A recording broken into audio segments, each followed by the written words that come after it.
JH5 Vlog 2 has a lot of stuff about the Holocaust, images that are really graphic. If that's not what you're into, please just turn this off now. Hey everyone, I'm just walking back to the Jetpack Eco Lodge hostel. I've been walking for about 10 minutes from the main road. It was about a 25-minute bus ride into Berlin. You can see that it's a pretty nice little scene going on here. I'm trying to get myself in a better mood, and actually the forest is really helping. The whole way home I was just feeling sad and overwhelmed. Like, don't get me wrong, Berlin is great. It looks like a really interesting city.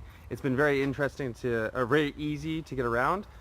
But I went to the Holocaust Museum and did a walking tour, and it was just a lot to take in. And I don't know, I still feel a little bit sad, but I think it'll start to feel better. One interesting thing about the day was how much I saw about people of Berlin, or the city of Berlin, talking about the war. Like, they don't hide anything. There's museums everywhere, there's imagery.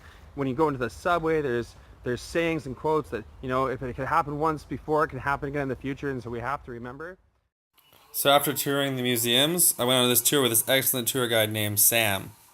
After about a 20-minute train, we got to the location and quickly looked over the map. The triangle design of the camp was so that 2 or 3 guards could watch over thousands of prisoners.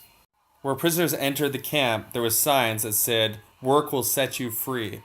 As you can imagine, there was absolutely no freedom in a concentration camp. 600 often sick prisoners would share just these toilets, only once in the morning or night. And if you were too sick to work, you came here. This was a ramp made for a truck.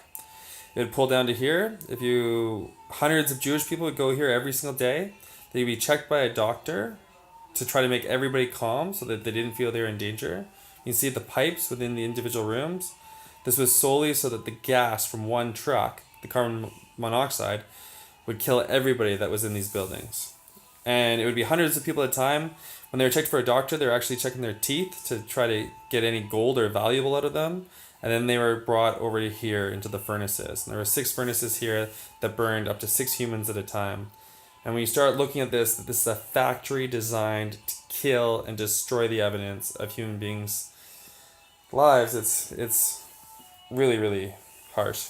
Even though this was a really hard experience, I'm really glad that I did it. I felt like I learned a lot about what actually happened, and there's something about being there and seeing it for yourself.